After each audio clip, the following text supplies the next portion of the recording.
guys, pag-usapan lang natin ang breaking news. May pasabog nga naman kasi ang balita at exclusive na pinag-uusapan ngayon.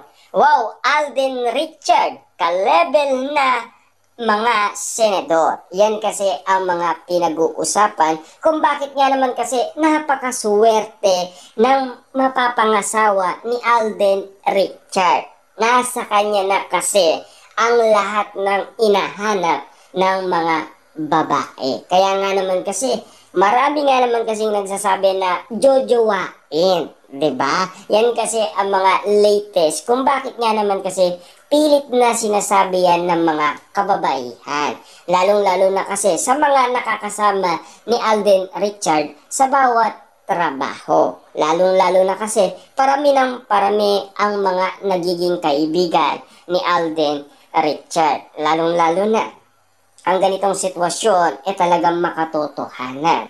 Kasi kung makikita ninyo, si Alden Richard, grabe na ang mga earnings na kinikita niya. Successful na kasi siya, di ba? Natupad niya na ang pangarap ng kanyang ina, na ngayon, tinutupad niya naman ang pangarap ng kanyang ama na maging piloto si Alden Richard. Ayon sa karagdagang balita, ibang level na rin ang isang Alden Richard dahil muli na naman may nadagdag na Felder to is cap. Alam nyo naman siguro si Alden Richard, sikat na sikat yan at famous na famous.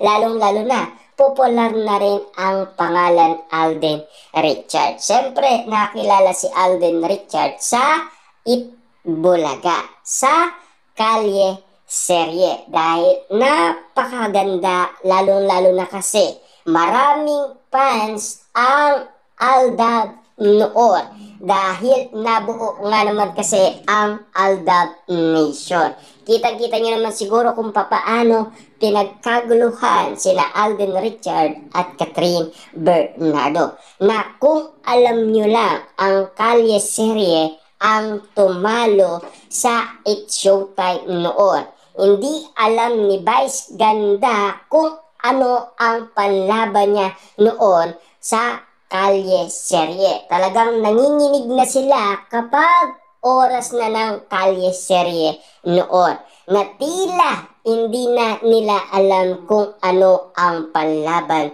nila sa Kalye Serye ni na Alden Richard at Maine Mendoza. Kita-kita niyo naman siguro ang naging resulta ng bawat ratings ng It's Showtime at Itbulaga nung panahon na pinag-uusapan ang Kalye Serye. Diba? Grabe nga naman kasi kakaiba ang naging reaction ng iba't ibang tao kina Alden Richard at Maine Mendoza. Siyempre, kakaiba nga naman kasi ang nakita nila. Talagang kilig na kilig sila at kinabaliwan nila sina Alden at Maine Mendoza. Pinarangalan kasi at kinilala ang aktor bilang isa sa achiever ng pamusong People's Asia Magazine for 2025. Kasama siya sa listaan ng People Asia Men Who Matter 2025. Yan kasi kung bakit nga naman sinasabi nilang ka-level na ni Alden Richard ang mga senador. Yan kasi ang lahat ng mga pasabog ng balibalita sa atin patungkol kay Alden Richard. Lalong-lalo na kasi nomination din si Alden Richard sa PAMAS Award. Kasama niya si Catherine Bernardo nang dahil sa movie na Hello, Love Again. Dahil paldong-paldo nga naman kasi ang kanilang movie. 11 days pa lang, talagang grabe na ang kinita. 1.06 billion kaagad ang nasabing earnings ng movie ni na Alden Richard at Catherine Bernardo.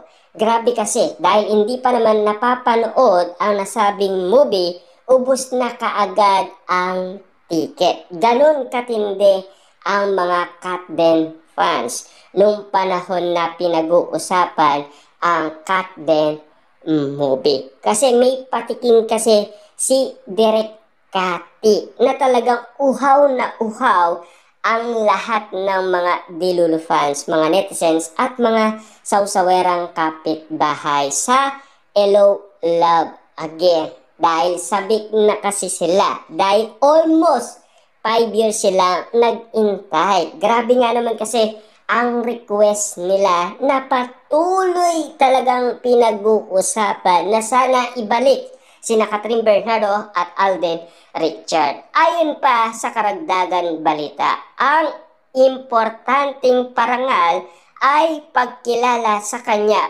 bilang matagumpay na aktor at businessman, kasama na ang pagkampiyon niya ng iba't ibang advokasya kaliga ni Alden sina Senator Vincent Tito Soto III at Senador Bam Aquino na kasama sa listaan ng honorees. Nasa roster din ng pinarangalan ang blockbuster journalist na si Christian, ang banker na si Lito, ang tanyag na interior designer na si Jonathan, event specialist Ruby at ang iba pa.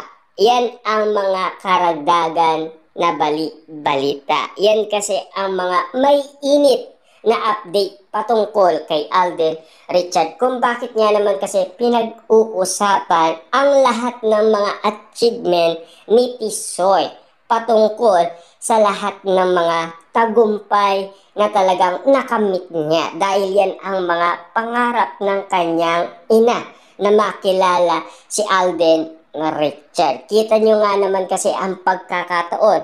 Si Alden Richard, hindi niya talaga pangarap ang maging artista. Ang pangarap talaga ni Alden Richard, makatapos lang siya ng pag-aaral.